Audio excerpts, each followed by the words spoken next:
Okay, let's talk now financial independence. Let me first give you my definition of financial independence. Number one, the ability to live from the income of your personal resources. This should be every person who lives in a free country, especially a capitalistic country. This should be everyone's goal, to someday be able to live from the income of your personal resources. Now, how many resources you need, right, depends on how you want to live.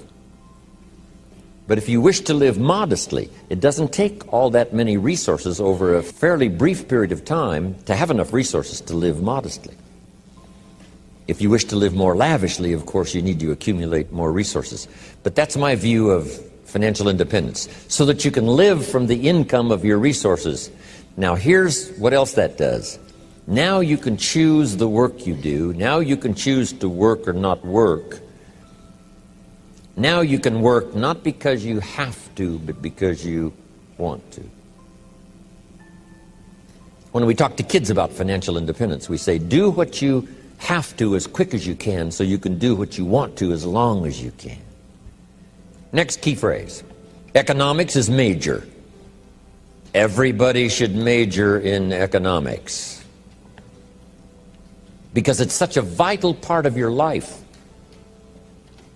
A paycheck is so vital because, first of all, it provides for you and the family's survival. Second, it provides for the opportunity of success. Some people feel we shouldn't spend that much time talking about money, but we really should. Someone says, well, you know, money is the root of all evil. Not true. Here's what it really says. The love of money is the root of all evil. And I'm sure everyone here has dispensed with the idea of falling in love with money, because that serves no purpose. Here's what's noble, what money can do. The projects it can support. The relief from debt it can create. Building a financial wall around your family nothing can get through. So economics is major. The key, of course, is what you do with it. If you earn a lot, you should give a lot. Key phrase from antiquity, here's what it says. If you've been given much, now much is required. If you've been given great responsibility, much is required. If you've been given much wealth, now much is required. Everyone has to solve this about the money to go for.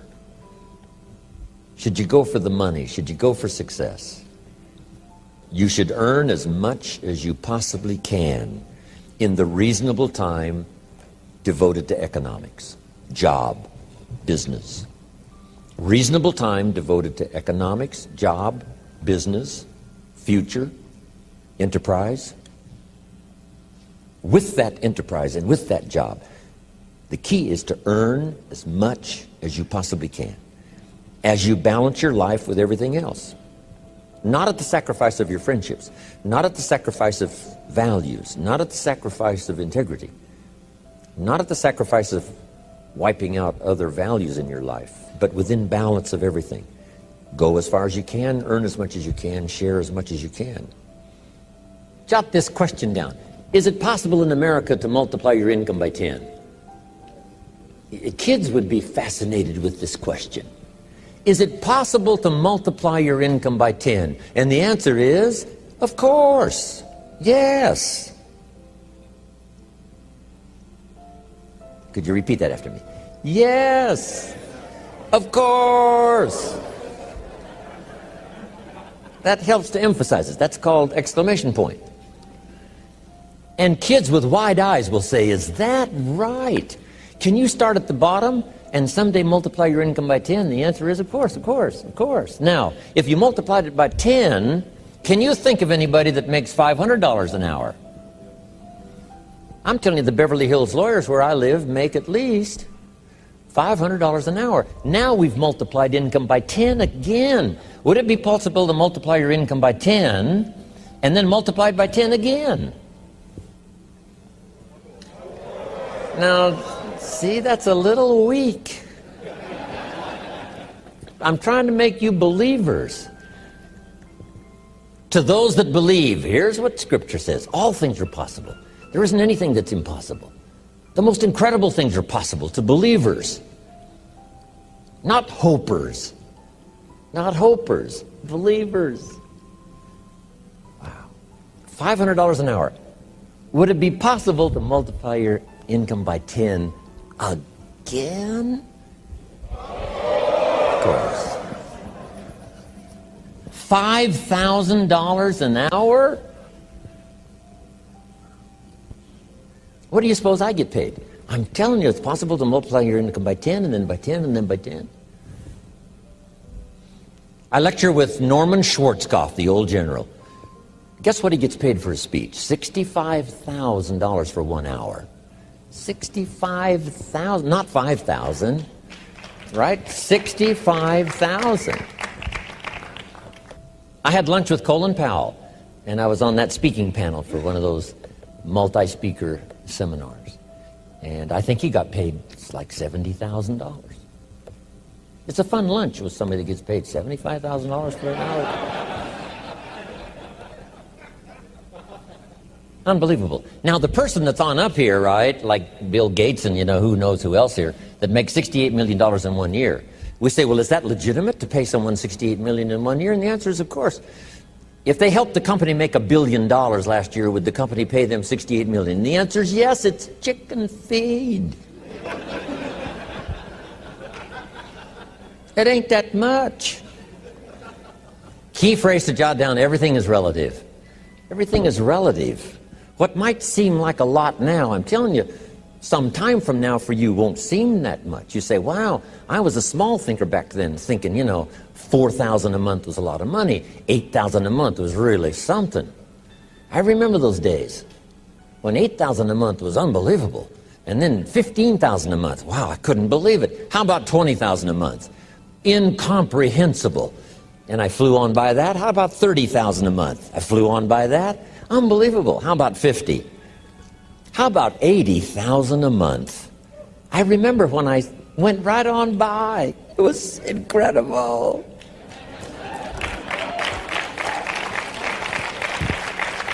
Getting paid by the week. I remember when it was, right, 20,000 a week and then 30,000 a week. How about $40,000 a week? How much property will they let you own? As much as you want, all you want and all you wish. Here's the country you live in. All you want and all you wish. That's about as good as we can make it. Next, here's the philosophy of the rich and the philosophy of the poor. First, the philosophy of the poor. Poor people, now this is not demeaning now, this is simply people of modest means. People of modest means tend to spend their money and invest what's left. If they have anything left over, they might save it or invest it. That's the philosophy, the poor philosophy. To spend your money, save what's left. Here's the philosophy of the rich. To invest your money and spend what's left. It's the same money. It's just a different attitude and a different philosophy. Either spend your money, save what's left, or invest your money, spend what's left. Now here certainly is the better philosophy, to invest your money and spend what's left. I started out, age 25, I'm working hard to make a living, and I found out how to start working on my fortune.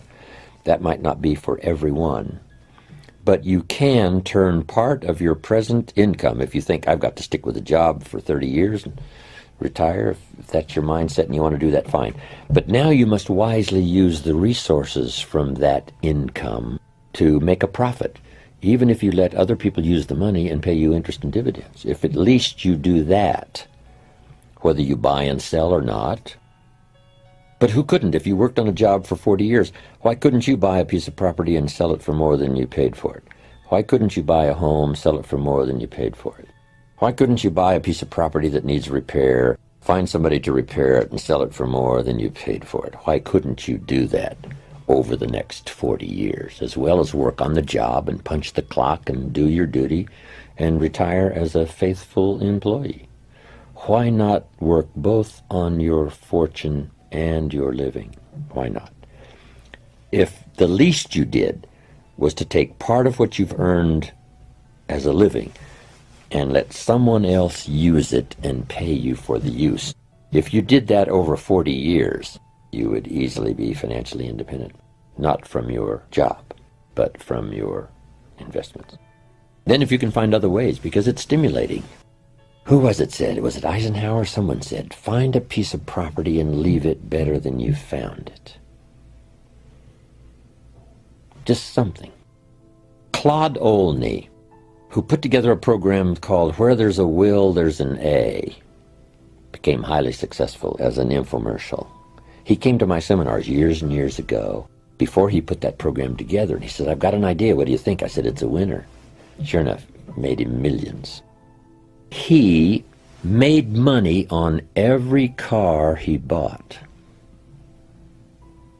because of the incredible way he took care of it and the way he made it shine and gleam, so that when he got ready to sell it, it was worth more than when he bought it. That was one of his projects. I'm going to make money on every car I buy. See, it just depends on your attitude and your philosophy. And the answer is, why not? Amazing. Two different people with two different attitudes. One lets it all go because it doesn't seem to make a difference. Another one says, I make money on whatever I touch. Whatever I touch gets better. It doesn't get dirty. It gets better. A guy who owned a bunch of apartments said to me, most everybody leaves the apartment that they rent worse than they found it. I said, you gotta be kidding. He said, no. Some leave it trashed. I said, impossible. He said, no. I said, what a reputation. What I touch turns to trash instead of gets better. Amazing. But what if you had the attitude or the mindset, I'm going to leave wherever I am, I'm going to leave it better than I found it. Not just what it did for the world, because it's a better place if you do that, but what it did for your psyche. Whatever I touch gets cleaner, and it gets better, and it gets painted, and it gets restored. Even if I walk away, you say, well, somebody else is going to enjoy it all. That's not the key. So be it. The key is, my philosophy is, I leave everything better than I found it.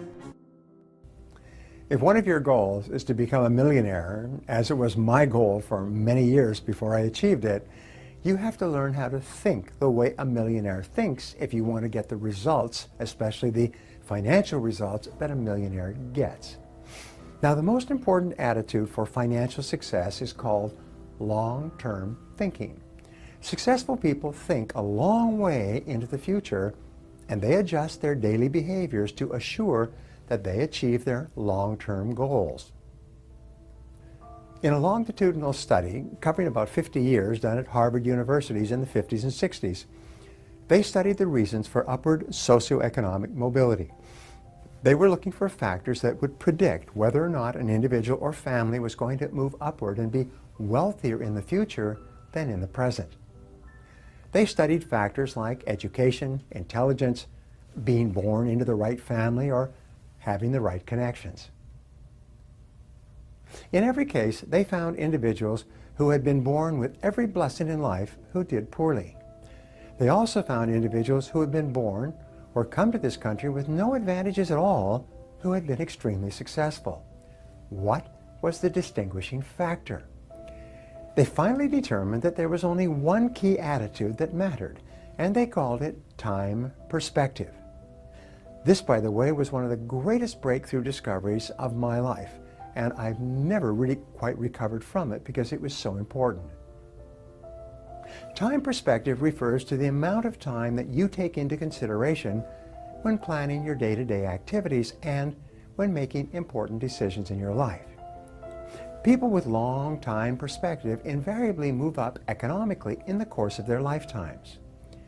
When you spend weeks and months and years developing your skills and ability and expanding your experience in order to be successful, you have long time perspective. The average professional person has a time perspective of 10, 15, and 20 years. They're willing to invest years in university and master's degrees and doctorate degrees, and then years of training as accountants or doctors or dentists in order to be able to make a wonderful living for the rest of their lives. They have long time perspective. This is a characteristic of people who move up rapidly socioeconomically and financially in life. So begin to see that everything that you're doing today is part of a long time continuum, at the end of which you're going to be financially independent or financially unfortunate. People with short time perspective think only about fun and pleasure in the short term. They have what economists call the inability to delay gratification. They have an irresistible tendency to spend every single penny they earn and everything that they can borrow, thinking that the money will always be there and that life will last forever. When you develop long time perspective, you develop the discipline to delay gratification in the short term and to save your money rather than spending it. The combination of long time perspective and delayed gratification puts you onto the high road to financial independence. Now, here are two things you can do to develop the attitudes of financially successful people. First, think long term about your financial life. Decide exactly how much you want to be worth in 5 years, 10 years, and 20 years from today. Write it down. Make a plan. Take action on your plan every single day. And the second thing that you can do to assure your success in the long term is to develop the ability to delay gratification. Instead of buying something on impulse, put off buying decisions for a day, a week, or even a month. Decide in advance to think it over before you buy anything. This can change the way you spend money almost immediately. Your ability to think long-term about your life and to set 10 and 20-year goals for yourself, and then come back to the present and make sure that everything you do today is consistent with where you want to be in the future, is the hallmark of people who become millionaires in the course of their working lifetimes.